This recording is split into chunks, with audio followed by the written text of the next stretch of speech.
ಜಕ್ಕೂರು ಸರ್ಕಾರಿ ವೈಮಾನಿಕ ತರಬೇತಿ ಶಾಲೆ ಹಾಗೂ ಏರೋಡ್ರೋಮ್ ಅಭಿವೃದ್ಧಿಗೆ ಸಂಬಂಧಿಸಿದಂತೆ ಮುಖ್ಯಮಂತ್ರಿ ಸಿದ್ದರಾಮಯ್ಯ ಅವರು ಅಧಿಕಾರಿಗಳ ಜೊತೆ ಸಭೆ ನಡೆಸಿದ್ದಾರೆ. ಬಳಿಕ ಮಾತನಾಡಿದ ಅವರು, ಜಕ್ಕೂರು ಏರೋಡ್ರೋಮ್ ರನ್ವೇ ವಿಸ್ತರಣೆ ಮಾಡುವುದರ ಜೊತೆಗೆ ಈ ಭಾಗವನ್ನ ಸಂಪೂರ್ಣವಾಗಿ ಸಾರ್ವಜನಿಕ ಉಪಯೋಗಕ್ಕೆ ಬಳಸಿಕೊಳ್ಳಲು ಸರ್ಕಾರದ ಚಿಂತನೆ ನಡೆದಿದೆ.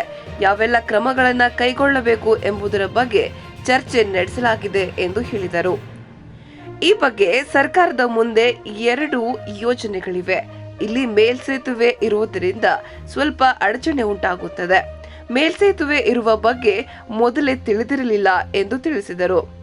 ಇಲ್ಲಿ 200 ಎಕರೆಗಿಂತಲೂ ಹೆಚ್ಚಿನ ಸ್ಥಳವಿದ್ದು ಜಕ್ಕೂರು ವೈಮಾನಿಕ ತರಬೇತಿ ಶಾಲೆ ನಡೆಯುತ್ತಿದೆ. ಈ ಬಗ್ಗೆ ಸರ್ಕಾರ ಯೋಚಿಸಿದ್ದು ರನ್ವೇ ವಿಸ್ತರಣೆಗೆ ಪಕ್ಕದಲ್ಲಿಯೇ ಜಮೀನನ್ನ ಪಡೆಯಬೇಕು. ಇದಕ್ಕೆ 3 ಎಕರೆಗಿಂತ ಹೆಚ್ಚು ಜಮೀನಿನ ಅಗತ್ಯವಿದೆ. ಮಾಲೀಕರು ಜಮೀನನ್ನ ಮಾರಲು ಸಿದ್ಧವಿರಲಿಲ್ಲ ಎಂದು ಹೇಳಿದರು. ಬೆಲೆ ಸಹ ದುಬಾರಿಯಾಗಿದೆ ಎಂದರು.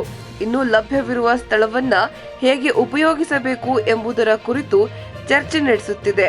ವೈಮಾನಿಕ ತರಬೇತಿ ಶಾಲೆ ನಡೆಸಬೇಕೆನ್ನುವ ನ್ಯಾಯಾಲಯದ ಆದೇಶವಿದ್ದು ಸರ್ಕಾರವು ಮುಂದೇನು ಮಾಡಬೇಕು ಎಂಬುದರ ಕುರಿತು ಚಿಂತನೆ ನಡೆಸಿ ಪರಿಶೀಲನೆ ನಡೆಸಲಾಗುತ್ತಿದೆ ಎಂದರು.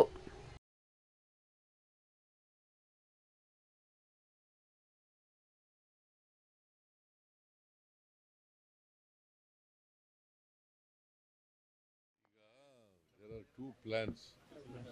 ಒಂದು, ಇಲ್ಲಿ ಫ್ಲೈಓವರ್ ಬಂದ್ಬಿಟ್ಟಿದೆ.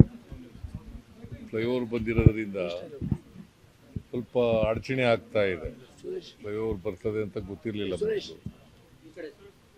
ಇಲ್ಲಿ 200 ಎಕರೆಗಿಂತೂ ಹೆಚ್ಚಾಗಿದೆ. 200 ಎಕರೆಗಿಂತೂ ಹೆಚ್ಚಾಗಿದೆ. ಮತ್ತು ಇಲ್ಲಿ ಫ್ಲೈಯಿಂಗ್ ಸ್ಕ್ವಾಡದು ಫ್ಲೈಯಿಂಗ್ ಟ್ರೈನಿಂಗು ನಡೀತಾ ಇದೆ.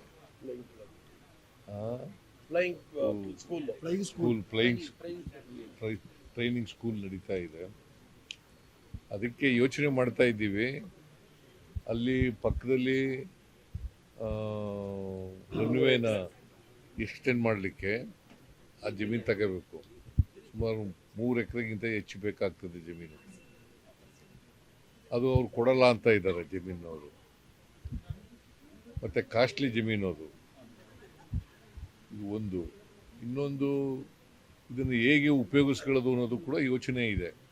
ಕೋರ್ಟ್ ಆರ್ಡರ್ಸ್ ಇದೆ. ಯಾಕಂತಂದರೆ ಇದು ಫ್ಲೈಯಿಂಗ್ ಸ್ಕೂಲು ನಡೆಸಬೇಕು ಅಂತಕ್ಕಂಥದ್ದು ಕೋರ್ಟ್ ಆರ್ಡರ್ಸ್ ಇದೆ.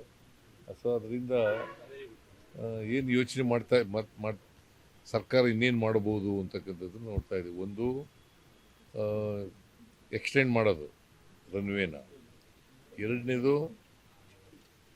ಈ ಜಾಗನ ಪೂರ ಉಪಯೋಗಿಸ್ಕೊಳ್ಳಲಿಕ್ಕೆ ಏನು ಮಾಡಬೇಕು ಅನ್ನೋದು.